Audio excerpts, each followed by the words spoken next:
Study IQ IAS, अब तैयारी हुई affordable.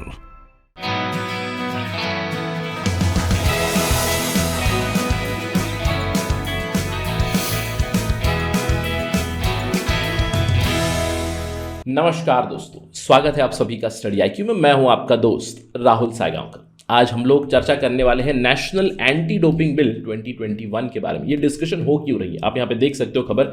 Recently the Lok Sabha has passed national anti doping bill 2021। तो इस डिस्कशन में हम लोग बात करेंगे इस एंटी डोपिंग बिल के प्रोविजंस क्या है, इसके प्रावधान क्या क्या है, हम लोग जानेंगे। इसके अलावा इस एंटी डोपिंग बिल की जरूरत क्यों पड़ी, व्हाट इज द इंपॉर्टेंस और what is the significance of national anti doping bill, ये भी हम लोग बात करेंगे। और साथ ही साथ इस डिस्कशन के अंत में मैं आपको कुछ बहुत ही इंपॉर्टेंट इन्फॉर्मेशन दूंगा which is very relevant from MCQ perspective. हम लोग यहाँ पे कुछ इंटरनेशनल बॉडीज के बारे में बात करने वाले हैं, उनके बारे में कुछ जानकारी लेंगे जिसके ऊपर स्पेसिफिक MCQs बन सकते हैं। तो ये रहेगा हमारा एजेंडा डिस्कशन का। To get to know all this information मेरे साथ बने रहिए ऑन स्टडी IQ। चलिए चर्चा की शुरुआत करते हैं, लेकिन उससे पहले आपको ये जानने की जरूरत है स्टडी IQ का लाइव फाउंडेशन बैच शुरू हो रहा है 1 अगस्त से। ध्यान रखिएगा 1 अगस्त 2022 से ये बैच शुरू हो रहा है। इस पूरे कोर्स का प्रीलिम्स और मेंस दोनों का भी आपको यहाँ पे कॉम्प्रिहेंसिव पैकेज मिलेगा फॉर 18,999 ओनली, अगर आप कोड इस्तेमाल करोगे राहुल लाइव। ऑल्दो कंपनी का प्राइस 25,000 के आसपास है, अगर आप कोड इस्तेमाल करोगे इट विल बी ओनली 18,999। और इस पर्टिकुलर कोर्स में आपको 10 महीने में 900 घंटों से भी लाइव क्लासेस चलेंगी, 1-to-1 मेंटरशिप मिलेगी। एक मेंटर की बहुत ज़्यादा ज़रूरत होती है UPSC सिविल सर्विसेज एग्जामिनेशन में। मेंटर आपके साथ रहेंगे, आपके गाइड, फिलोसोफर, फ्रेंड बनकर। इसके अलावा हमारी ज्ञानवाणी सेशन चलती है, ग्रुप मेंटरशिप है, जहाँ पे आप रिटायर्ड ब्यूरोक्रेट के साथ चर्चा कर सकते हो, आपके डाउट्स क्लियर कर सकते हो। तो everything you will get it for 18,999 only. If you not enrolled, do it as soon as possible. चलिए चर्चा पे वापस चलते हैं। और मैंने आपको बताया कि हमारी चर्चा हो रही है नेशनल एंटी डोपिंग बिल, क्योंकि इस बिल को पास किया गया लोकसभा में हाल ही में, राइट। अगर हम लोग इस बिल का स्टेटस देखें, पिछले साल 2021 में इस बिल को लोकसभा में इंट्रोड्यूस किया गया था। उसके बाद दिसंबर में इसको स्टैंडिंग कमेटी को रेफर किया गया था इन 2021।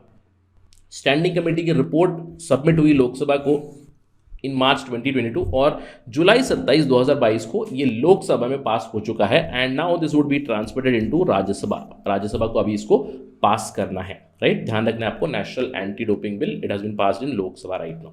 अब ये बिल के प्रोविजंस क्या है, what are the features of this bill. सबसे पहले आपको ध्यान देना है कि डोपिंग क्या होता है, एंटी डोपिंग समझने के लिए डोपिंग क्या होती है। स्पोर्ट्स में अगर आपको आपकी परफॉर्मेंस एनहांस करनी है तो कई बार sports person resort to unfair means. देखिए फेयर मीन्स से अगर आप जीत रहे हो इट इज़ वेरी फाइन, अगर अनफेयर मीन्स है जैसे कि कोई परफॉर्मेंस एनहांसिंग ड्रग ली है जिससे कि आप बहुत तेज दौड़ पाओगे, आपकी ज़्यादा एनर्जी आ रही है। अगर बॉक्सिंग कर रहे हो आप, तो अगर आपने कोई ड्रग लिया है तो आप अगर ड्रग लेने के बाद एक्स्ट्रा एनर्जी आती है और आप अपोनेंट को पछाड़ दोगे, but this is unfair, right. तो ये चीज़ें ना हो, एंटी डोपिंग के प्रोविजंस लाए, इसीलिए ये बिल आया। इसके अंदर सबसे पहले तो प्रोहिबिशन ऑफ डोपिंग के रूल्स एंड रेगुलेशन है। आपको ध्यान रखना है एथलीट्स तो डोपिंग यानी कि कोई सब्सटेंस ले नहीं सकते। एथलीट का सपोर्ट पर्सनल, जैसे कि अगर कोई मसोर है, कोई फिटनेस एक्सपर्ट है, कोई ट्रेनर है, दूसरे भी लोग जो स्पोर्ट में एंगेज है, उनको भी डोपिंग से प्रोहिबिशन है। यानी कि एक तो ड्रग्स नहीं रख सकते हैं, अगर टेस्टिंग में ड्रग मिला है, सैंपल मिला है तो एक्शन ली जा सकती है। अगर किसी ने ड्रग लिया है, अगर वो भी छुपाएंगे, यानी कि उनके जो सपोर्ट पर्सन है अगर वो छुपाएंगे, उनके खिलाफ भी एक्शन ली जा सकती है, राइट। इसके अलावा अगर किसी एथलीट को मेडिकल पर्पजेस के लिए कोई ड्रग लेना है, मेडिकल पर्पज के लिए कोई मेडिसिन लेनी है, तो वो नेशनल एंटी डोपिंग एजेंसी से एक एग्जेम्पशन ले सकते हैं, अप्लाई करें, एग्जेम्पशन मिलेगा। इसके अलावा अगर आप इन प्रोविजंस को वॉयलेट करोगे तो आपके ऊपर एक्शन ली जा सकती है। एथलीट्स हो, एथलीट का सपोर्ट स्टाफ हो, वो डिसक्वालीफाई हो सकते हैं। अगर उन्होंने पहले कोई मेडल जीता है, कोई प्राइज जीता है, तो आपको उसको फॉरफिट करना पड़ेगा, या फिर आप अगले कंपटीशन के लिए इनएलिजिबल हो जाओगे आने वाले समय के लिए। समझ लीजिए 6 महीने के लिए बैन हो गया, 1 साल के लिए बैन होगा। कई सारे स्पोर्ट्स पर्सन के साथ युवा है, आपको याद होगा पृथ्वी शॉ के साथ हुआ था, क्रिकेटर पृथ्वी शॉ, राइट। एक ड्रग था उनके बॉडी में पाया गया, उसके बाद 6 महीने का बैन लगा हुआ था। इसके अलावा फाइनेंशियल सैंक्शंस भी लग सकते हैं, यानी कि फाइनेंस रिलेटेड फाइन वगैरह भी लग सकते हैं। इसके अलावा दूसरी भी कोई पनिशमेंट मिल सकती है और वो डिसाइड करेगा national anti doping disciplinary panel. Hearing के बाद वो और भी ज़्यादा सज़ा मिल सकती है। इसके अलावा ये जो बिल है ये इंफ्रास्ट्रक्चर क्रिएट करता है। एजेंसी सेटअप करता है, दूसरा इंफ्रास्ट्रक्चर सेटअप करता है। सबसे बड़ी अथॉरिटी होगी national board for anti doping in sports in India. ये बिल एस्टैब्लिश करता है एक बोर्ड, और ये बोर्ड बेसिकली एंटी डोपिंग के रूल्स एंड रेगुलेशंस कंप्लायंस से जुड़ी हुई चीजें करेगा। और यही जो बोर्ड है that will oversee the activities of NADA. NADA is national anti doping agency. NADA को डायरेक्शंस भी देगा ये बोर्ड। सबसे बड़ा बोर्ड है national board for anti doping in sports. अब इसके नीचे already there is a NADA setup है ऑलरेडी, क्योंकि देखिए अभी बिल तो अभी आ रहा है, लेकिन पहले भी एंटी डोपिंग के रूल्स एंड रेगुलेशंस थे। लेकिन ये जो नाडा था, नेशनल एंटी डोपिंग एजेंसी, पहले एक सोसाइटी थी। It was setup as a society, registered society. लेकिन अभी इस पर्टिकुलर बिल के पास होने के बाद NADA will become a statutory body. तो अभी फिलहाल आपको ध्यान रखना है एमसीक्यू के दृष्टिकोण से, बिल पास होने तक NADA is still a society, registered society. लेकिन ये बिल जब पास हो जाएगा it would become a statutory body, जिसको हेड करेंगे director general who would be appointed by the central government. तो नाडा को हेड करेंगे director general who would be appointed by central government. इसके अलावा नाडा का काम क्या होगा? Planning, implementing and monitoring anti doping activities, investigate करना कि अगर सैंपल्स लेना, इन्वेस्टिगेट करना, एंटी डोपिंग रिसर्च से जुड़ी हुई सारी चीजें नाडा के अंडर रहेंगी। इसके अलावा ये जो बिल है ये क्रिएट करता है डिसिप्लिनरी बोर्ड्स और अपील बोर्ड्स। तो जो national board for anti doping of sports in India है, सबसे हाईएस्ट बॉडी, वो national anti doping disciplinary panel setup करेगा। इस पैनल में अगर कोई वायलेट कर रहा है तो ये पैनल उन्हें इन्वेस्टिगेट करेगी। इस पैनल में एक चेयरपर्सन होगा, 4 वाइस चेयरपर्सन होंगे, लीगल एक्सपर्ट्स भी होंगे, दूसरे 10 मेंबर्स होंगे जो इन्वेस्टिगेट करेंगे। बेसिकली अगर किसी के सैंपल में मिला कोई ड्रग तो इन्वेस्टिगेशन करनी पड़ेगी। ड्यू प्रोसेस चलता है, प्रिंसिपल्स ऑफ नेचुरल जस्टिस से ऑडी अल्टम पार्टम, यानी कि दूसरी पार्टी को सुनना है तो दूसरी पार्टी का एक्सप्लेनेशन सुनेंगे। उसके बाद इवेंचुअली अगर वायलेशन हुई है तो सजा देगी ये डिसिप्लिनरी पैनल।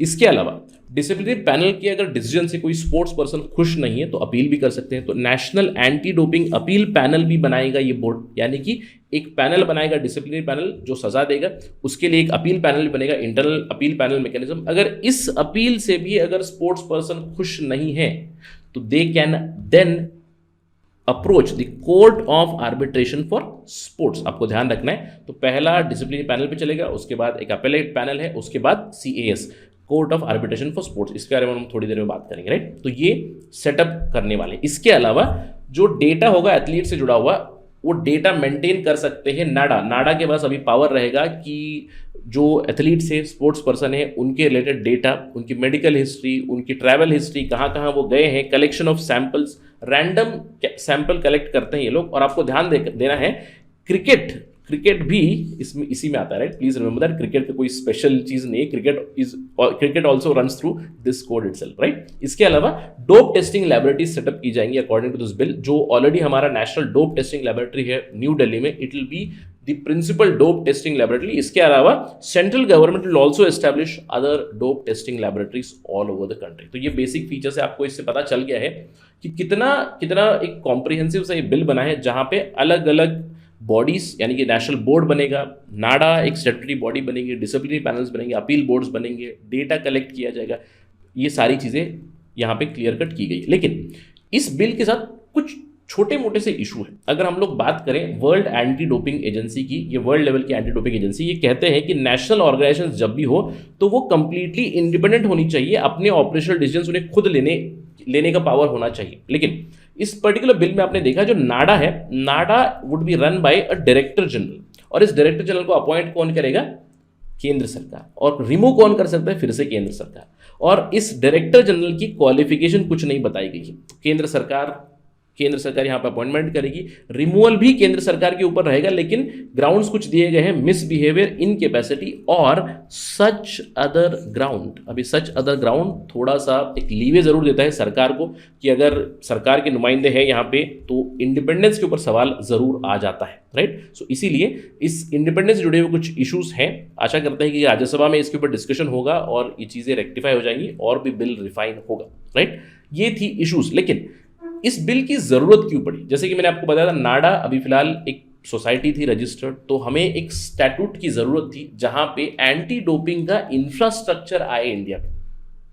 नाडा ऑलरेडी था, टेस्टिंग लैबोरेटरीज थे, अभी एक बोर्ड आएगा, डिसिप्लिनरी पैनल्स आएंगे, अपील सेटअप आएगा। इससे क्या होगा, एथलीट्स को टाइम बाउंड जस्टिस मिलेगा। कई बार एथलीट्स को लगता है कि यार इनोसेंटली मुझे अभी सर्दी जुकाम है, थोड़ा सा मेरा गला खराब है एक्चुअल में, ठीक है, तो मैंने एक टैबलेट ली और मैं एक स्पोर्ट्स पर्सन हूँ, मैंने एक टैबलेट ली, समझ लीजिए पैरासिटामोल 500 mg ले ली।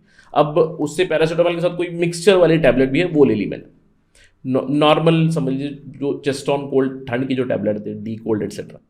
अब टेस्टिंग कर ली उन्होंने सैंपल, उस सैंपल में उनको एक केमिकल मिल गया। काफ़ी इनोसेंट से मिस्टेक थी मेरी, तो हियरिंग करनी पड़ेगी, टाइम बाउंड जस्टिस मिलना है, क्योंकि कल मैच है और आज उन्होंने सैंपल ले लिया, उसमें निकल गया, तो एक्सप्लेनेशन मिलेगा आपको, एक जस्टिस मिलेगा फॉर एथलीट्स, ताकि आप मिस आउट ना करें उन स्पोर्ट्स इवेंट्स को। इसके अलावा unbiased independent anti doping adjudication बनेगी, क्लियर कट एपेलेट रूल्स बनाए गए हैं कि एक एपेलेट पैनल बनाई गई है, अगर नहीं है तो आप सीधे कैश को जा सकते हो। इसके अलावा हमारी डोपिंग एजेंसी से साथ भी एनहांस्ड कोऑपरेशन होगी, internally also, externally also, and this shows India's commitment towards clean sports. It clearly shows that India respects clean sports and fair games. Alright? तो जब भी ये बिल आएगा तो उसके ऊपर हम लोग चर्चा जरूर करेंगे, कुछ बदलाव आ गया तो। लेकिन अभी हम लोग बात करते हैं कुछ इंपॉर्टेंट बॉडीज के बारे में। प्लीज रिमेंबर, ये बिल अभी भी राज्यसभा में पास होना है। जैसे कि मैंने आपको बताया, एपेलेट पैनल बनी है, एपेलेट पैनल में सबसे अल्टीमेट अपील जाएगी court of arbitration for sports. अब ये CAS, court of arbitration for sports, establish की गई थी 1984 में to resolve sport related arbitration. इसका हेडक्वार्टर है लॉजान, स्विट्जरलैंड में, आपको ध्यान रखना है। और ये बेसिकली फैसिलिटेट करता है स्पोर्ट्स रिलेटेड जो भी डिस्प्यूट्स होते हैं, आर्बिट्रेशन या फिर मीडिएशन से उसको रिजॉल्व करने की, जैसे डोपिंग की केसेस हो गए या फिर जेंडर से जुड़े हुए केसेस हो गए, अलग अलग जो केसेस होती हैं उनको रिजॉल्व करते हैं CAS। और जब भी ओलंपिक होता है, ओलंपिक होस्ट सिटी में court of arbitration of sports अपने टेम्पररी कोर्ट्स बनाता है। 300 से भी ज़्यादा आर्बिट्रेटर्स यहाँ पे हैं अलग अलग देशों से, जो आर्बिट्रेट करते हैं और वर्डिक्ट्स पास करते हैं। और ये एपेलेट बॉडी होगी यहाँ पे, disciplinary panel, then the appeal board, then the court of arbitration for sports. अब इसके अलावा मैंने एक उल्लेख किया था वैडा के बारे में, WADA, world anti doping agency. World anti doping agency एक नॉट फॉर प्रॉफिट फाउंडेशन है, एक ऑर्गेनाइजेशन है जिसको इनिशिएट किया था इंटरनेशनल ओलंपिक कमेटी ने 1999 में, यानी कि IOC के अंडर ये सेटअप हुआ था। इनका एम है कि जो भी स्पोर्ट्स चलते हैं, ओलंपिक में स्पोर्ट्स हो, दूसरे स्पोर्ट्स हो, क्लीन स्पोर्ट्स हो, ड्रग्स का इस्तेमाल ना हो, यानी कि ड्रग बेस्ड रिसर्च करवाते हैं, एंटी डोपिंग एक्टिविटीज करवाते हैं, एंटी डोपिंग अवेयरनेस करते हैं। इसके अलावा यूनेस्को का international convention against doping in sport जो है उसे एनफोर्स कराते हैं वैडा। और वैडा और नाडा, इंडिया में नेशनल एंटी डोपिंग एजेंसी जो है, क्लोजली काम करते हैं to keep sports clean in India. आपको ध्यान रखना है WADA का हेडक्वार्टर्स है इन मॉन्ट्रियल, कनाडा। इसके अलावा एक अंतिम टॉपिक है जिसके बारे में मैं थोड़ा सा मेंशन करना चाहूंगा, जिसके ऊपर MCQs बन सकते हैं, international conventions against doping in sport. ये कन्वेंशन है यूनेस्को का, United Nations education, scientific and cultural organization. इनका एक कन्वेंशन है जो 2007 में फाइनल हुआ था। इस कन्वेंशन का उद्देश्य ये है कि स्पोर्ट्स में डोपिंग ना हो, एंटी डोपिंग लेजिस्लेशन बनाए, जो भी इनके मेंबर कंट्रीज है। सबसे सक्सेसफुल यूनेस्को का कन्वेंशन है, 191 स्टेट पार्टीज है यहाँ पे। ये लोग जो भी स्टेट पार्टीज हैं वो एथिक्स इन स्पोर्ट्स को प्रमोट करें, एथलीट्स को प्रोटेक्ट करें, अपने देश में लेजिस्लेशन ले आए, गाइडलाइंस ले आए, एंटी डोपिंग रूल्स ले आए। और ये जो कन्वेंशन है यूनेस्को जो है, यूनेस्को अपनी तरफ से जो भी कंट्रीब्यूशन फंड्स आती हैं, इससे मदद करता है देशों को, ताकि वो अलग अलग देश अपने खुद के स्पेसिफिक एंटी डोपिंग एजेंसीज बनाए, एंटी डोपिंग लॉज बनाए, etcetera, right. So this UNESCO's international convention against doping in sport, it aims to keep sports clean.